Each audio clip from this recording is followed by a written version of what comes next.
வணக்கம். சித்திரை 1 புத்தாண்டு. இன்றிலிருந்து தினந்தோறும் முக்கிய செய்திகள் என்ற நிகழ்வில் உங்களை எல்லாம் சந்திப்பதில் மிக்க மகிழ்ச்சி. உலகளாவிய, நாடு தழுவிய, மாநிலந்தழுவிய இந்து செய்திகளை, இந்து சார்ந்த செய்திகளை உங்களுக்கு வழங்குவதில் பெருமகிழ்ச்சி அடைகிறோம். சாவர்கர் பேரை ராகுல் காந்தி பேரில் வழக்கு போட்டிருக்காரு.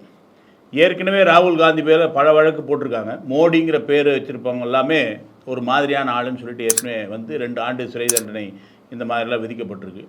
இப்போ மீண்டும் ராகுல் காந்தி பேரில் சாவர்கர் பேரன் போட்டிருக்கார். நான் மன்னிப்பு கேட்குறதுக்கு நான் ஒன்றும் சாவர்கர் கிடையாது, நான் காந்தி காந்தி காந்தின்னு சொன்னார். இவர் காந்தி பரம்பரையாக என்னங்கிறத மக்கள் கேட்டுட்ருக்காங்க. இன்னொரு பக்கம் இவர் தொடர்ந்து இந்த மாதிரியே பேசிக்கிட்டு வர்றாரு. எதிர்காலம் இவருக்கு எப்படி இருக்கும் அப்படின்னு தெரியல அப்படிங்கிறது மிக முக்கியமான விஷயம். அதனால் சாவர்கருடைய அந்த விடுதலை போராட்டத்தையும் அவருடைய அந்த தியாகத்தையும் குறைத்து மதிப்பிடுவது என்பது ஒரு நாட்டினுடைய தலைவருக்கு அழகல்ல. நாடு முழுக்க இந்து பண்டிகைகள், திருவிழாக்கள் எங்கெல்லாம் நடக்குதோ அங்கெல்லாம் ஒரு விதமான பதட்டம், கலவரத்தை ஏற்படுத்தக்கூடிய வேலை நடந்துக்கிட்டு இருக்கு. சமீபத்தில் ஒடிசாவில் சம்பல்பூர் பகுதியில் அனுமன் ஜெயந்தி விழாவில் கல்லெறிஞ்சிருக்காங்க.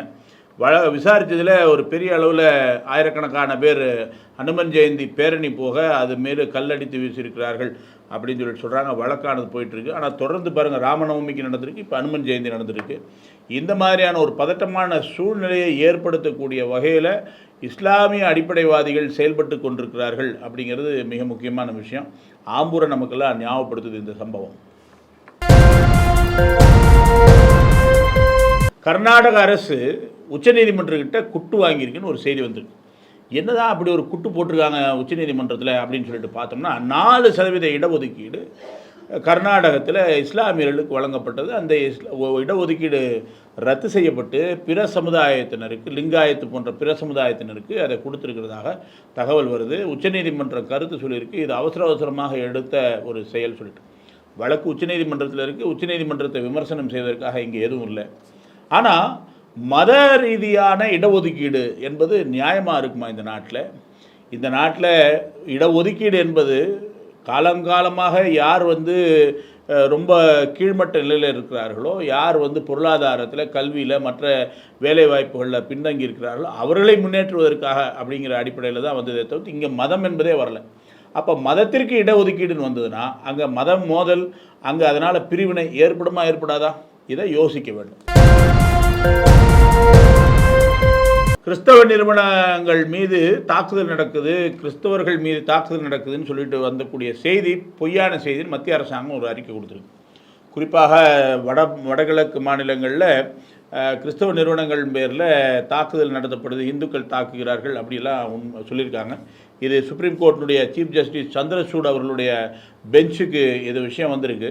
ஏற்கனவே இந்த வழக்கு பதியப்பட்ட உடனேவே மத்திய அரசாங்கம் அறிக்கை ஒன்று தாக்கல் செய்யணும். எல்லா மாநிலங்கள்லேயும், குறிப்பாக ஒரு 7-10 மாநிலங்களில் இதனுடைய நிலவரம் என்னன்னு சொல்லிட்டு நிலவரத்தின் அந்த அறிக்கையினுடைய அடிப்படை, இந்த ஆய்வினுடைய அடிப்படையில் அறிக்கையானது சமர்ப்பிக்கப்பட்டிருக்குது. இந்த அறிக்கையினுடைய அடிப்படையில் எந்த விதமான மோதல்களும் இல்லை அப்படின்னு சொல்லுவாங்க. உண்மையிலே யோசனை பண்ணி பாருங்கள், இந்தியா மாதிரி ஒரு அமைதியான இடம் உலகத்தில் கிறிஸ்தவ இஸ்லாமியர்களுக்கு கிடைக்குமா? உலகத்தில் அதிகமான முஸ்லீம்கள் வசிக்கக்கூடிய நாடாக இங்கே இது இருக்குது. அதே போல் கிறிஸ்தவர்கள் வெளிநாடுகளில் அதிகமாக வசித்தாலும் இங்கேயும் கணிசமாக வசிக்கிறார்கள். அவர்களுடைய பாதுகாப்பு என்பது இங்கே இயற்கையாகவே இருக்கிறது. ஒன்றாக வாழ்ந்து கொண்டிருக்கிறார்கள் மக்கள். இந்த மாதிரி பொய்யான திரிபுகளை கிறிஸ்தவ பாதிரியார்கள், கிறிஸ்தவ நிறுவனங்கள், மிஷினரிகள் முன்னெடுத்திருக்கின்றன. இதை மக்கள் யோசிக்கணும். ஊபியில் ஒரு பிரபல ரவுடியோட பையன், அவரும் ரவுடி தான். எப்படி அப்பா எப்படியோ தாயை போல பிள்ளை நூலை போல சேலைங்கிற மாதிரி அத்திக் அகமதுனுடைய மகன் ஆசாத் சுட்டுக்கொலை செய்யப்பட்டிருக்கிறார். உடனே அங்கே இருக்கக்கூடிய மக்கள் எல்லாம் பாராட்டியிருக்காங்க. குறிப்பாக உத்தரப்பிரதேசனுடைய முதலமைச்சர் திரு யோகி அவர்களுக்கு பாராட்டு மழை. இதை மாதிரி எடுக்கிறதுக்கு ஒரு நல்ல ஒரு கட்ஸு வேணும் தானே. உத்தரப்பிரதேச முதலமைச்சர் உடனாகவே பேட்டி கொடுத்து காவல்துறைக்கும் அந்த அதிகாரிகளுக்கும் பாராட்டு தெரிவித்திருக்கிறார். இது மாதிரியான சம்பவங்கள் காவல்துறையின் பேரில் மிக்க மதிப்பு ஏற்படும். இங்கே கொஞ்சம் நடந்துகிட்டு இருக்குது. காவல்துறையை எதிர்த்து ஊர்வலம் போய் அங்கே அசிங்கமாக கேவலமாக திட்டி இதெல்லாம் நடந்திருக்கு. காவல்துறை என்ன பண்ணும்? இங்கே ஏவல்துறையாக இருக்குது. தமிழ்நாடு தர்ஷன் அப்படிங்கிற ஒரு நிகழ்ச்சியில் பனாரஸ் பல்கலைக்கழகத்திலிருந்து ஒரு மாணவர்கள், ஆராய்ச்சி மாணவர்கள் வந்திருக்காங்க. அவங்க மத்தியில் தமிழகத்தினுடைய கவர்னர் மேதகு ஆளுநர் ஆர்.என். ரவி அவர்கள் பேசியிருக்காங்க. தமிழ் மீது எந்த மொழியையும் திணிக்க முடியாது. இதில் யாருக்குமே எந்த விதமான சந்தேகமும் இல்லை. ஆனால் தமிழை அழிப்பதற்காக இந்திய திணிக்கிறான்னு கொஞ்சம் அரசியல்வாதி பேசிக்கொண்டே இருக்கிறார்கள். கவர்னர் ரவி அவர்கள் அப்பப்போ வந்து பலார்னு சுருக்குன்னு சில விஷயங்களை கொடுத்துக்கொண்டே இருக்கிறார். அந்த அடிப்படையில் இன்றைக்கி இவர் சொல்லியிருக்கக்கூடிய விஷயமும் கூட அந்த அரசியல்வாதிகளுக்கு என்று தான் நாம் நினைக்க தோணுது. உண்மையிலே தமிழினுடைய தொன்மையை பற்றி பேசியிருக்கிறார். அதை பற்றி ஆராய்ந்து படிக்க வேண்டும். அது மாதிரி ஒவ்வொரு ஆண்டும் இந்த தமிழ்நாடு தரிசனுக்காக மாணவர்களை வரவழைப்போம்னு சொல்லியிருக்கிறார். நல்ல ஒரு முன்னெடுப்பு. கவர்னருடைய பல கருத்துகள் தமிழுக்கும் தமிழகத்திற்கும் தமிழ் இந்துக்களுக்கும் ஆதரவானதாக இருக்கிறது. அவருக்கு இந்த நேரத்தில் பாராட்டுகளை தெரிவித்துக் கொள்கிறோம். அதே போல் கேரளத்தினுடைய முன்னாள் முதல்வர் உம்மன் சாண்டி அவருடைய சொந்தக்காரங்க அவங்க பெங்களூரில் ஆஸ்பத்திரிக்கு போயிருக்காரு. கேரளாவில் சரியாக ட்ரீட்மெண்ட்டு கொடுக்கல, அதனால் எப்படியாச்சும் அவங்க கூட்டிகிட்டு போயிடணும், சொந்தக்காரங்களே சரியாக ட்ரீட்மெண்ட் கொடுக்க மாட்டேன்றாங்கன்னு பினராயி விஜயனுக்கு ஒரு தகவல் போக அவர் பினராயி விஜயன் என்ன பண்ணுறார், முன்னாள் 2 தடவை முதல்வராக இருந்த உம்மன் சாண்டிக்கு பெங்களூரில் போய் ட்ரீட்மெண்ட்டு.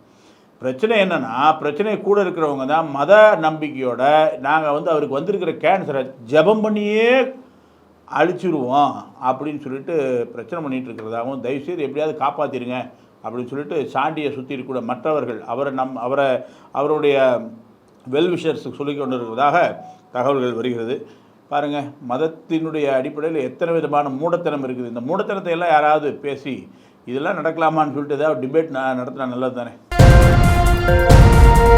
நோன்பு திறப்பில் மத நல்லிணக்கம். இப்போது ரம்ஜானு இஃப்தார் விருந்து நிறைய இடத்துல நடக்குது. குறிப்பாக கோயம்புத்தூர் சேர்ந்த 2 மடாதிபதிகள், கிறிஸ்தவ பாதிரிகள் எல்லாமே இந்த நோன்பு திறப்பில் கலந்துக்கிட்டு இருக்காங்க. நமக்கு ஒன்றும் ஆட்சேபனையெல்லாம் இல்லை. மத நல்லிணக்கம் என்பது பேணப்பட வேண்டும். மக்கள் கேள்வி கேட்குறாங்க. இப்போது இந்த சைவ மடத்தில் ஏதாவது பூஜை நடந்ததுன்னா இந்த கிறிஸ்தவரும் இந்த இஸ்லாமியரும் பிரசாதம் சாப்பிடுவாங்களா?